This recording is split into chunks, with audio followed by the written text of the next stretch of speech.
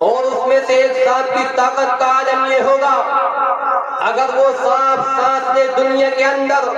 اس کی سانس کی گرمی سے پوری دنیا کے انسان مر جائیں گے۔ اگر وہ سانپ اپنی دم کسی پہاڑی پر مار دے تو پہاڑ بھی ریزہ ریزہ ہو جائیں گے، چکنا چور ہو جائیں گے۔ اللہ تبارک و تعالیٰ ایسے ایسے 99 سانپ اس عورت کی قبر کے اندر مسلط فرمائیں گے جس نے ایک مرتبہ اپنا ہاتھ کسی اجنبی مرد کے ہاتھ میں دیا ہوگا، یعنی اجنبی مردوں سے پیار و محبت کا پیغام دیا ہوگا، اجنبی مردوں سے فرینڈ شپ کی ہوگی، اجنبی مردوں سے سیٹنگ کی ہوگی۔ اللہ کے رسول صلی اللہ تعالی علیہ وسلم نے ارشاد فرمایا، آج بچیاں سج دھج کر اسکول اور کالج کا رخ اس لیے پکڑتی ہے، میں سب کو نہیں کہتا لیکن اکثر یہی دیکھا جا رہا ہے، آج بچیاں سج دھج کر اسکول اور کالج کا رخ اس لیے پکڑ رہی ہے تاکہ مرد ان سے تعلقات قائم کرے، ان کی طرف دیکھے، ان سے پیار و محبت کا تعلقات قائم کرے۔ اللہ کے رسول صلی اللہ تعالی علیہ وسلم ارشاد فرماتے ہیں، معراج کی رات میں نے ایک منظر دیکھا، کچھ عورتوں کی آگ کی قینچی سے جلد کاٹی جا رہی ہے۔ جو عورتیں آپریشن کی داستان کو جانتی ہے یا ان کا آپریشن کسی بنا پر یا کسی مقام پر کیا ہوگا، جب ڈاکٹر کسی انسان کو آپریشن کرتا ہے تو پہلے اس کو بے ہوش کرتا ہے، پھر بڑی نزاکت کے ساتھ اس کا آپریشن کرتا ہے۔ انسان جب ہوش میں آتا ہے کتنا تکلیف ہوتی ہے، کتنا پریشان ہوتا ہے، کتنا بے قرار ہوتا ہے۔ اسی وجہ سے اللہ کے نبی علیہ السلام نے معراج کی رات میں یہ منظر دیکھا کہ کچھ عورتوں کی جلد آگ کی قینچی سے کاٹی جا رہی ہے۔ اللہ کے نبی علیہ السلام نے حضرت جبرائیل علیہ السلام سے ارشاد فرمایا، اور جبرائیل علیہ السلام ان عورتوں کی یہ آگ کی قینچی سے جلد کس بنا پر کاٹی جا رہی ہے، ان کو یہ عذاب کس بنا پر ہو رہا ہے؟ تو حضرت جبرائیل علیہ السلام نے ارشاد فرمایا، یا رسول اللہ صلی اللہ تعالی علیہ وسلم، اس عورت کو یہ عذاب اس لیے ہو رہا ہے اس لیے کہ یہ عورت سج دھج کر بن سور کر گھر سے اس لیے نکلا کرتی تھی کہ اجنبی مرد ان کی طرف دیکھے، ان سے تعلقات قائم کرے۔ اے اسلام کے مقدس شہزادیوں،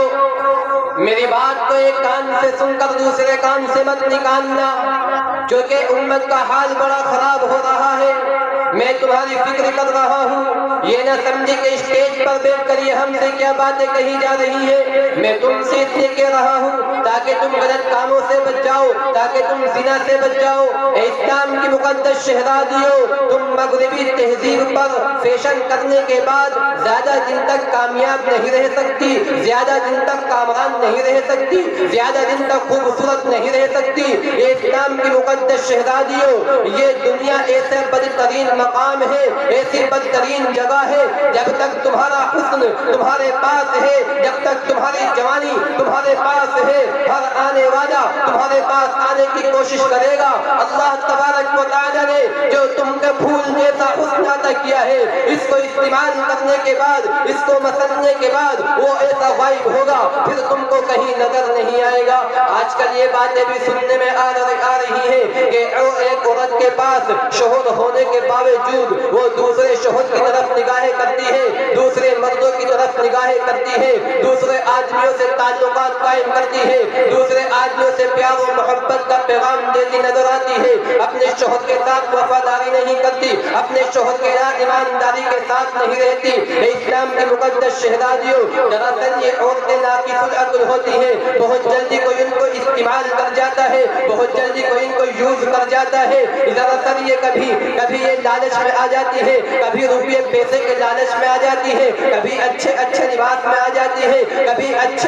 اچھے زیور کے لالچ میں آ کر اپنی عزت کا سودا کر بیٹھتی ہے، اپنے جسم کو بیچ ڈالتی ہے، اپنے حسن کو بیچ ڈالتی ہے۔ میرے آقا صلی اللہ تعالی علیہ وسلم نے ارشاد فرمایا، اے اسلام کے مقدس شہزادیوں، سنو اگر تمہارا شوہر بہت زیادہ غریب ہے، بہت زیادہ نادار و مفلس ہے، تب بھی تم اسی شوہر کے ساتھ ایمانداری کے ساتھ وفاداری کے ساتھ زندگی گزارو، اس لیے کہ میرے آقا صلی اللہ تعالی علیہ وسلم نے اپنی مبارک زبان سے ارشاد فرمایا اگر تم نے اپنی عزت کو سنبھال کر رکھا، اپنے جسم کو سنبھال کر رکھا، اپنی جوانی کو سنبھال کر رکھا تو اللہ تبارک و تعالی کل قیامت کے دن تم کو میری بیٹی سیدہ فاطمہ کے ساتھ بغیر حساب و کتاب کے جنت میں داخل فرمائیں گے۔ اب اگر تم بغیر حساب و کتاب کے جنت میں جانا چاہتی ہو تو اپنے شوہر کے ساتھ وفاداری کے ساتھ زندگی گزارو، اپنے شوہر کے ساتھ اچھائی کا معاملہ کرو، اپنے شوہر کی خدمت کرو اور دوسرے شوہر کی طرف نگاہیں مت کرو، اجنبی مردوں سے تعلقات قائم مت کرو، اجنبی مردوں سے سیٹنگ مت کرو، اجنبی مردوں سے فرینڈ شپ مت کرو۔ میرے پیارے بھائیوں، اسلام کی مقدس شہزادیوں، جس عورت نے اپنے جسم کو بیچ کر، اپنے حسن کو بیچ کر، اپنی جوانی کو بیچ کر اچھے اچھے لباس اکٹھے کیے ہوں گے، اچھے اچھے زیور اکٹھے کیے ہوں گے، اچھے اچھے موبائل اکٹھے کیے ہوں گے، اللہ تبارک و تعالیٰ اس سے یہ تمام چیزیں چھین لے گا اور وہ عورت دنیا کے اندر بھی تباہ و برباد ہو جائے گی اور آخرت کے اندر جہنم کا ایندھن بنے گی۔ اس لیے کہ میرے آقا صلی اللہ تعالی علیہ وسلم نے اپنی بیٹی کا نکاح سیدہ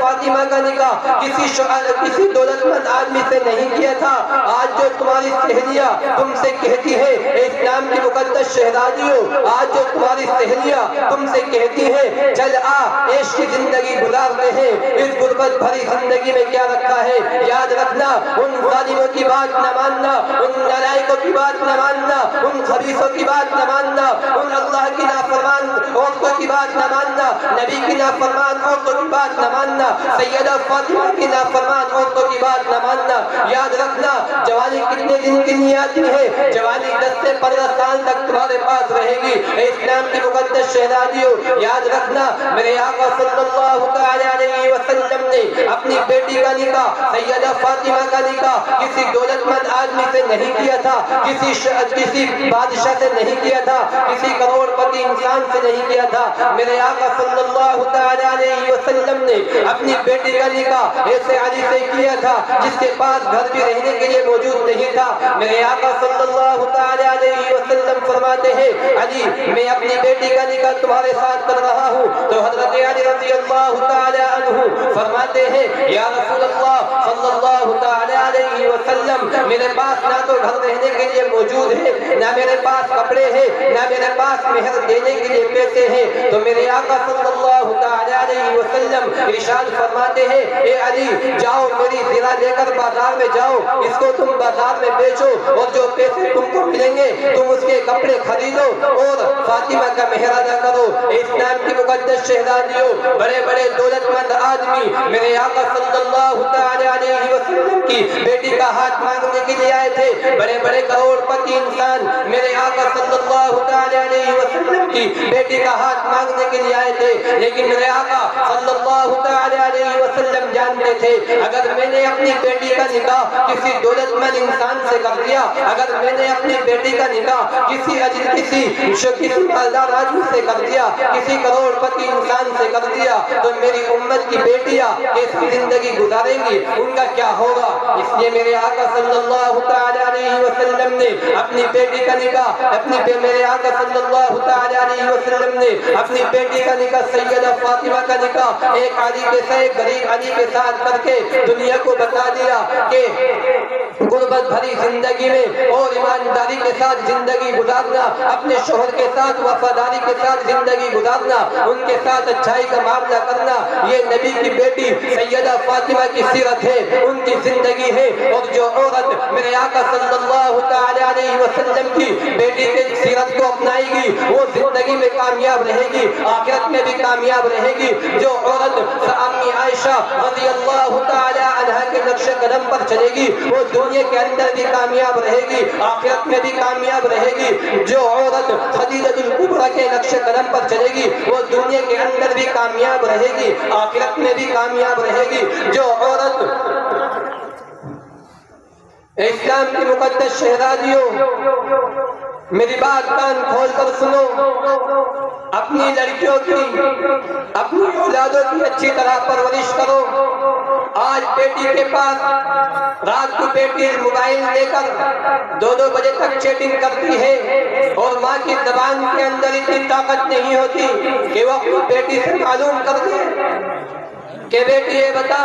اتنی رات تک تو کہاں بات کر رہی ہے۔ آج لڑکیوں کے پاس اسکوٹی ہوتی ہے، لیکن ایک باپ کے اندر اتنی ہمت نہیں ہوتی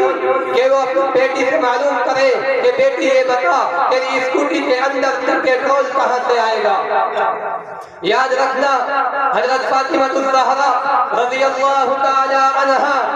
اتنی قریبی کے عالم میں اپنی زندگی گزارتی ہے، اپنے ہاتھ سے چکی پیستی ہے اور بدن پر مشکلہ ڈال کر جاتی ہے۔ میرے آقا صلی اللہ تعالی علیہ وسلم کی بیٹی کے بدن پر مشکلے کے کالے کالے نشان پڑ گئے تھے۔ اسلام کی مقدس شہزادیوں، تم تو اچھا لباس پہنتی ہو اور 3 مرتبہ پیٹ بھر کر کھانا کھاتی ہو، پھر بھی تم اللہ اور اس کے رسول کی نافرمانی کرتی ہو، امی عائشہ کی نافرمانی کرتی ہو۔ اسلام کی مقدس شہزادیوں، حضرت فاطمہ الزہرا رضی اللہ تعالی عنہا 72 پیوند لگی ایک چادر تھی، پھر بھی وہ عبادت کرتی تھی، 3 دن کے فاقے اٹھاتی تھی، 3 دن فاقے کرتی تھی، لیکن نفل نماز اتنا پڑھتی تھی، 5 وقت کی نمازیں پڑھتی، قرآن پاک پڑھتی اور نفل نماز اتنی پڑھتی تھی، تہجد کی نماز پڑھتی تھی، اور جب سجدہ کرتی تھی تو اتنا لمبا سجدہ کرتی تھی کہ فجر کی اذان پہ جب اذان ہوتی تھی اپنا سر اٹھاتی تھی اور کہتی تھی یا رسول اللہ، اللہ تبارک و تعالی تنہوں نے اتنی رات چھوٹی بنائی ہے کہ تیری بیٹی، تیری یہ نبی کی بیٹی دل کھول کر بھی سجدہ ادا نہیں کر سکی۔ میرے پیارے بھائیوں، آج ضرورت ہے اس بات کی کہ آج ہم اپنے گھروں کے ماحول کو اچھا بنائیں، آج ہم اپنے ماؤں بہنوں کی تربیت اچھی کریں، ان کو اچھے کالجوں میں پڑھانے کی کوشش کریں، ان کو بڑے موبائل نہ دیے جائے، ان کو بے پردہ نہ گھمایا جائے۔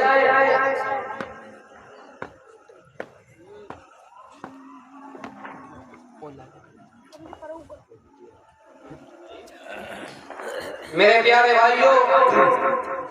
یہ رات خزانوں کی لوٹنے کی رات ہے۔ دوسری مرتبہ کا نبی کریم صلی اللہ تعالی علیہ وسلم نے ارشاد فرمایا، جس عورت کو میں نے جہنم کے اندر اس حالت میں دیکھا کہ وہ اپنی زبان پر لٹکی ہوئی ہے، تو آپ صلی اللہ تعالی علیہ وسلم نے فرمایا اس عورت کو یہ عذاب اس لیے ہو رہا ہے اس لیے کہ وہ عورت اپنے شوہر کے ساتھ زبان درازی کرتی تھی، اس لیے اللہ تبارک و تعالی نے اس عورت کو جہنم کے اندر زبان کے بل لٹکا دیا۔ تیسری عورت کو اللہ کے نبی علیہ السلام نے جہنم کے اندر اس حالت میں دیکھا کہ وہ اپنی چھاتیوں کے بل لٹکی ہوئی ہے۔ آقا نبی کریم صلی اللہ تعالی علیہ وسلم نے ارشاد فرمایا، یہ وہ عورت ہے جو اجنبی شادی شدہ ہونے کے باوجود اجنبی مردوں سے تعلقات قائم کیا کرتی تھی، ان سے پیار و محبت کا پیغام دیتی تھی، ان سے فرینڈشپ کرتی تھی، اس لیے اللہ تبارک و تعالی نے اس عورت کو جہنم کے اندر چھاتیوں کے بل لٹکایا۔ چوتھی عورت کو اللہ کے نبی علیہ السلام نے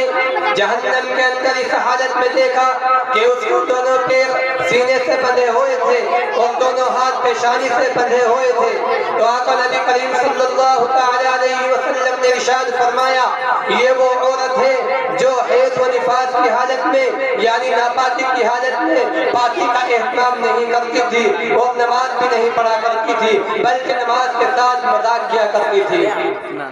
پانچویں عورت کو اللہ کے نبی علیہ السلام نے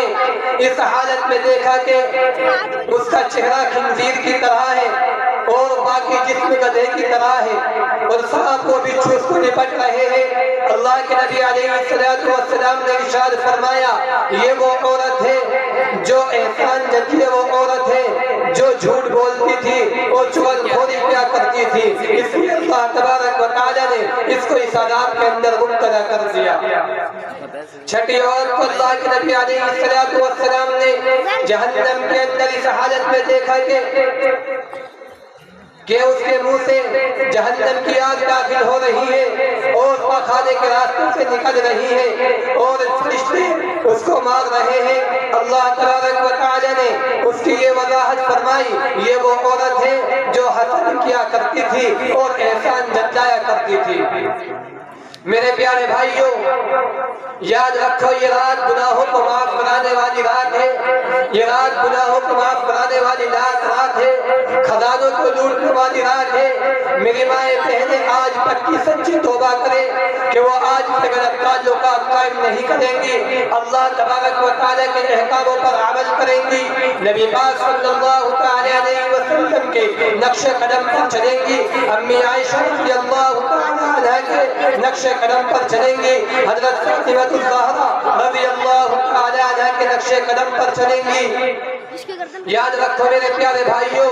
یہ ہماری ذمہ داری ہے کہ آج ہم اپنے گھروں کا ماحول سدھاریں، اپنی ماں بہنوں کو غلط راستے سے بچائیں، اس لیے کہ یہ رات بڑی ہی خزانوں کو لوٹنے والی رات ہے۔ اللہ تبارک و تعالیٰ اس رات کے اندر اپنی رحمتوں کے دروازے کھول دیتے ہیں۔ آقا نبی کریم صلی اللہ علیہ وسلم نے ارشاد فرمایا، یہ رات شعبان کی پنج رات ہے، اس رات کے اندر تم قیام کرو، یعنی نمازیں پڑھو، قرآن پاک پڑھو، تلاوت کرو، ذکر و اذکار کرو اور اگلے دن روزہ رکھو۔ اللہ کے نبی علیہ السلام ارشاد فرماتے ہیں کہ میرے پاس اس رات میں جبرائیل علیہ السلام تشریف لاتے ہیں اور آ کر کہتے ہیں، اے محمد صلی اللہ علیہ وسلم اپنا سر اٹھائیے۔ آقا نبی کریم صلی اللہ علیہ وسلم نے اپنا سر مبارک اٹھایا اور آسمان کی طرف دیکھا کہ جنت کے تمام دروازوں کو کھلا ہوا پایا۔ آقا نبی کریم صلی اللہ علیہ وسلم نے دیکھا کہ پہلے دروازے پر فرشتہ یہ آواز لگا رہا تھا، اس آدمی کو خوشخبری ہو جس نے اس رات میں رکوع کیا۔ دوسرے دروازے پر فرشتہ یہ آواز لگا رہا تھا، اس آدمی کو خوشخبری ہو جس آدمی نے اس رات کے اندر سجدہ کیا۔ تیسرے دروازے پر فرشتہ یہ آواز لگا رہا تھا، اس آدمی کو خوشخبری ہو جس نے اس رات کے اندر دعائے مغفرت کی۔ چوتھے دروازے پر فرشتہ یہ آواز لگا رہا تھا، اس آدمی کو خوشخبری ہو جس نے اس رات کے اندر دعائے اذکار کی۔ پانچویں دروازے پر فرشتہ یہ آواز لگا رہا تھا، اس آدمی کو خوشخبری ہو جس نے اس رات کے اندر اللہ تبارک و تعالیٰ کے خوف سے آنسو بہائے۔ چھٹے دروازے پر فرشتہ یہ آواز لگا رہا تھا، آج تمام پکے سچے مسلمانوں کو خوشخبری ہو۔ ساتویں دروازے پر فرشتہ یہ آواز لگا رہا تھا، اگر ہے کوئی آج سوال کرنے والا اس کے سوال کو پورا کیا جائے گا۔ آٹھویں دروازے پر فرشتہ یہ آواز لگا رہا تھا، ہے کوئی بخشش کی دعا مانگنے والا اللہ تبارک و تعالیٰ اس کی بخشش فرمائیں گے۔ اللہ کے نبی علیہ السلام نے حضرت جبرائیل علیہ السلام سے ارشاد فرمایا، اے جبرائیل علیہ السلام یہ دروازے کب تک کھلے رہیں گے؟ تو حضرت جبرائیل علیہ السلام نے اللہ کے نبی علیہ السلام سے ارشاد فرمایا، یا رسول اللہ صلی اللہ علیہ وسلم یہ دروازے، یہ تمام کے تمام دروازے رات کے اول حصے سے لے کر صبح صادق تک کھلے رہیں گے۔ اور کچھ بدقسمت لوگ ایسے بھی ہوتے ہیں جو اس رات کے اندر اللہ تبارک و تعالیٰ کی رحمت سے محروم رہ جاتے ہیں۔ اللہ تبارک و تعالیٰ اس رات کے اندر ان آدمیوں کے اوپر اپنی نگاہ کرم نہیں فرماتے۔ ان میں سے پہلا شخص تو یہ ہے جو آدمی شرک کرتا ہے، اللہ تبارک و تعالیٰ کے ساتھ کسی کو شریک ٹھہراتا ہے۔ اللہ تبارک و تعالیٰ کلام پاک میں ارشاد فرماتے ہیں، ان اللہ لا یغفر ان یشرک به ویغفر ما دون ذلک لمن یشاء۔ یقیناً اللہ تبارک و تعالیٰ اپنے ساتھ شریک ٹھہرانے والوں کو معاف نہیں فرماتے، یعنی جو اللہ تبارک و تعالیٰ کے ساتھ کسی کو شریک ٹھہراتا ہے اللہ تبارک و تعالیٰ اس کو کبھی بھی معاف نہیں فرماتے۔ اور دوسرا آدمی وہ ہے جو اللہ تبارک و تعالیٰ اس رات کے اندر اس آدمی کے اوپر اپنی نگاہ کرم نہیں فرماتے، وہ ہے شرابی۔ اللہ تبارک و تعالیٰ نے کلام پاک میں ارشاد فرمایا، انما الخمر والمیسر والانصاب والازلام رجس من عمل الشیطان، یعنی اللہ تبارک و تعالیٰ نے شراب کو حرام کیا ہے، جوئے کو حرام کیا ہے، یعنی یہ تمام کے تمام شیطانی کام ہیں۔ اللہ تبارک و تعالیٰ اس رات کے اندر شادی کو بھی معاف نہیں فرماتے۔ تیسرا آدمی وہ ہے اللہ تبارک و تعالیٰ اس رات میں تیسرا آدمی وہ ہے جس کے اوپر اللہ تبارک و تعالیٰ اس رات کے اوپر اس رات کے اندر اپنی نگاہ کرم نہیں فرماتے۔ وہ یہ ہے کہ جو آدمی رشتہ داری کو توڑتا ہے، اپنے رشتہ داروں کے ساتھ اچھائی کا معاملہ نہیں کرتا، اپنے پڑوسیوں کے ساتھ اچھائی کا معاملہ نہیں کرتا، اپنے محلے والوں اپنے گھر والوں کے ساتھ اچھائی کا معاملہ نہیں کر فرماتا۔ بخاری شریف کی روایت ہے، حضرت ابو ہریرہ رضی اللہ تعالیٰ عنہ ارشاد فرماتے ہیں جب اللہ تبارک و تعالیٰ مخلوق کو بنا کر فارغ ہو گئے تو قرابت نے کھڑا ہو کر کیا، قرابت اور قطع رحمی نے کھڑے ہو کر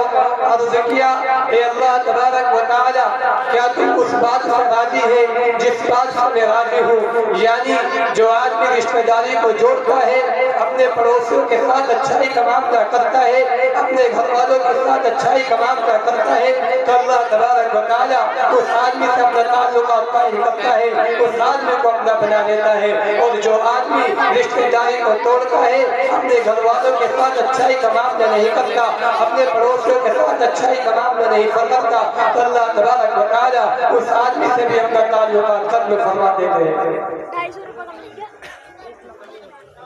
میرے پیارے بھائیوں، دعا کیجیے اللہ تبارک و تعالیٰ ہم سب کو کہنے سننے سے زیادہ عمل کرنے کی توفیق عطا فرمائے، اور جو باتیں کہی گئی ہیں اللہ تبارک و تعالیٰ ان سب پر ہم سب کو عمل کرنے کی توفیق عطا فرمائے۔ اللہ تبارک و تعالیٰ سے دعا گو ہوں جو اس بات کے اندر غلط کہی گئی ہے، اللہ تبارک و تعالیٰ ان سب کو اپنے فضل و کرم سے معاف فرما کر اس جلسے کو بے حد قبول فرمائے، ہم سب کے بیٹھنے کو قبول فرمائے اور اس کمیٹی کو قبول فرمائے۔ اللہ تبارک و تعالی ہم سب کو کہنے سننے سے زیادہ عمل کرنے کی توفیق عطا فرمائے۔ وآخر دعوانا الحمدللہ رب العالمین۔